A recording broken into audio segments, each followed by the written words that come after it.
अरे अरे वे पिछा डाल छोड़ो छोड़ो छोड़ो तेरा भला हो जाए। रेशा से या रेशा बने हैं जी थे देखो। ओए होए होए, वो एक चीज़ दिखाता हूँ। तो आमना जो है ना वो काफ़ी दिन हो गया, वो कह रही कि मेरे कानों में दर्द है। तो बाबा जी इधर आते हैं, गुजरते हैं हमारे मोहल्ले से, ठीक है। तो अब मैं सुबह सुबह गया हूँ तो ऊपर चिड़ियों को ना वो दाना वगैरह डालने, तो ये बाबा जी की आवाज़ आई है, ठीक है। अच्छा सही सही। तो ये चीज़ जो ना वो देखते हैं, एक्सपीरियंस करते हैं कि किस तरह वो साफ़ करते हैं, आपको भी दिखाते हैं। तो ये बाबा जी, ये रहे बाबा जी, तो ये इनके सामान है। तो बाबा जी बड़े पुराने आते हैं। मैं छत पे चढ़ा था चिड़ियों को ना दाना डाल रहे थे, ठीक है। तो बाबा जी इधर खड़े थे, आवाज़ लगा रहे थे। तो मैंने कहा बाबा जी मेरी बेटी है, तो काफ़ी दिन हो गया, वो कह रही कि मेरे कानों में दर्द है। तो उसको मैंने लाइट में देखा भी था कि उसके ना कानों में मैल है क्या काफ़ी जमा हुआ था, ठीक है। तो अभी मैंने कहा चलो ये एक्सपीरियंस, हाँ एक्सपीरियंस करते हैं, तो इसके कान साफ़ करवाते हैं। तो ये बाबा जी का सामान है।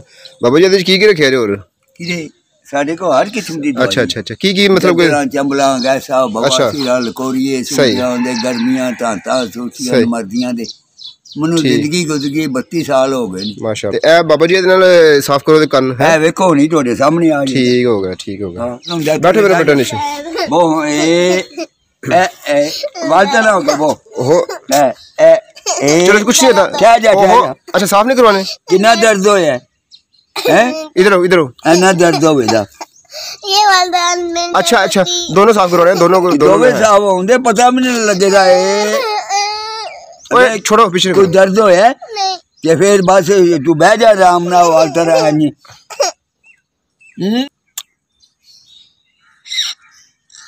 कोई दर्द नहीं। हाँ तो फिर बाबा अरे वे पिछा डाल छोड़ो छोड़ो छोड़ो तेरा भला हो जाए। रेशा से या रेशा बने हैं जी थे देखो। ओए होए होए वाल है कि उलंदे जाते ने। अच्छा अच्छा ठीक है तो फिर दर्द नहीं होया तो चुप की डोर में तेरी जान दा सोगे ना गंजियां उन्हें कर सकना आया हुआ ए जे नुकती जनाब है दी दवाई होवे दी कानी पान वाली भी खाने वाली भी। अच्छा अच्छा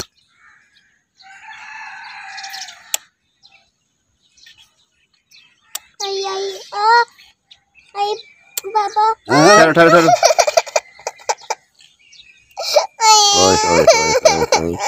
तोड़े सामने आवे गल ते फिर वेख ते कान बंद होवे ना अली ते निकलना विचों पुत्तर ए जे नुक्स बाल दा झगड़ा जेड़ा हुंदा गलत हुंदा ए सामने ओ साइदे ने ना उन्हां दे मित्र हुंदे वेखे ना त्रीजा साल पद के नुक्स नहीं ने बनिया तेरे रेशे ही बेअंदाज है ते वेख कानी बोटो है ने ऐसा साफ कपड़े ए पुत्र को दर्द होंदा है निके निके ते बुला के मनु आ बाबा मेरे कान साफ कर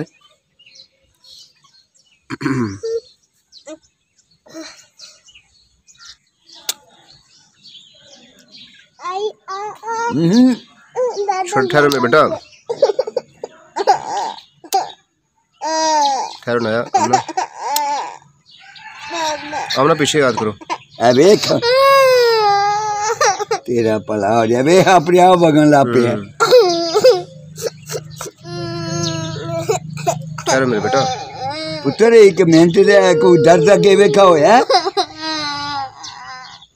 तेरे कानी आनी होए ने बोट ठहरो मेरे बेटा ना तेरे वेख तेरे रेशे ही ना को बने हैं बेअंदाज होने दी मैं ते नहीं ना जादू ना पे करना तेरे कान च पे निकलदा मेरी थी एने वाला असर नहीं है तेरी आई मामा भी ठहरो मेरे बेटा अंकल आई बापी ठहरो मेरे बेटा चल चल चल मुक गया ते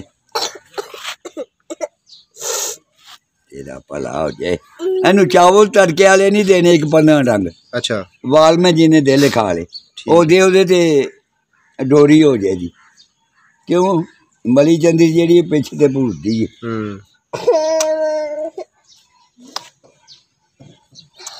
बाबा ਲੈ ठहरो। ਬਸ जा बस ਕੰਨ ਸਾਫ਼ ਕਰ ਤੇ ਰੂ ਲਿਆ ਮੈਂ ਤੇਰੇ ਦਵਾਈ ਪਾ।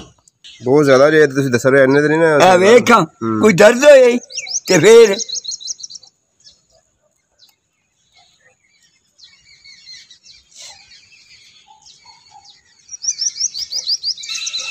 ਚੱਲ ਜਾ ਖੇਡ।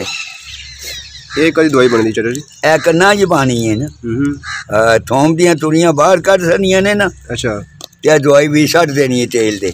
ਇਹ ਸ਼ੀਸ਼ੀ 'ਚ ਪਾ ਕੇ ਰੱਖ ਛੜਿਓ। ਅੱਛਾ ਕਿਸੇ ਬੱਚੇ ਦੇ ਫਿਮਣੀ ਨਿਕਲਦੀ ਹੋਵੇ ਜਾਂ ਦੁਖਦਾ ਹੋਵੇ ਤੇ ਪਾ ਕੇ ਟਕੋਰ ਕਰੋ, ਫਿਮਣੀ ਵੀ ਉੱਥੇ ਖਤਮ।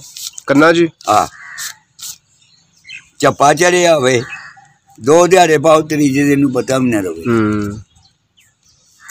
ਉਹ ਪਰਦਿਆਂ ਤੇ ਰੇਸ਼ਾ ਜਿਸੇ ਜੰਮਦਾ ਨਾ, ਸਹੀ ਹੈ, ਉੱਥੋਂ ਆ ਕੇ ਬੰਦਾ ਡੋਰਾ ਹੁੰਦਾ ਜੀ। ਇਹ ਵੱਖ ਰੱਖੋ। ਜੀ ਇਹ ਕਾਹਦੇ ਨਾਲ ਖਾਣੀ ਹੈ? ਇਹ ਜੀ ਦਾਲਚੀਨੀ ਤੇ ਹੋਰ ਕੀ ਪਾਣਾ? ਮੋਟੀ ਇਲਾਚੀ ਅੱਛਾ ਤੇ ਰੋਆਸੇ ਹੀ ਪੱਤੀ ਪਾ ਲਈ, ਮਿੱਠਾ ਆਪਣੀ ਮਰਜ਼ੀ ਦਾ ਪਾ ਲੈ ਜਿਹੜਾ ਦਿਲ ਕਰ।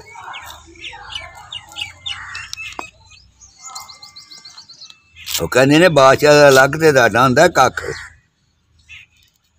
ਐਨੀ ਦਵਾਈ ਖਿਲਾਣੀ ਕਰ ਸਿਰਫ ਸ਼ਾਮ ਨੂੰ, ਪਤਾ ਵੀ ਨਾ ਰਵੇ ਦਾ ਮੇਰੀ ਧੀ ਨੂੰ। ਜ਼ਿੰਦਗੀ 'ਚ ਇਹਨਾਂ ਨੂੰ ਕੁਛ ਮਲੀ ਚੰਦਰੀ ਛਾਰੂ ਨਾ ਬਣੇ ਦਾ,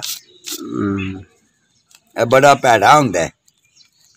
ਸਹੀ ਹਾਲੀ ਇਹ ਦੇਖਿਆ ਕਈ ਉਹ ਨੇ ਪਟਾਕੇ ਬਦਨ ਦੇ ਕਰ ਸਕਦਾ ਹੈ, ਤੇ ਟੀਕੇ ਲਵਾ ਕੇ ਸਾਡੇ ਘਰ ਹੀ ਜਾਂਦੇ ਨੇ। ਚੱਕ ਸਿਕੰਦਰ ਨੂੰ ਮੈਂ ਆਉਂਦਾ। ਅੱਛਾ 30-32 ਸਾਲ ਹੋ ਗਏ ਨੇ ਅੱਜ ਤੇ ਫਿਰ ਮਹੱਲਾ ਬਣ ਗਿਆ ਨਾ।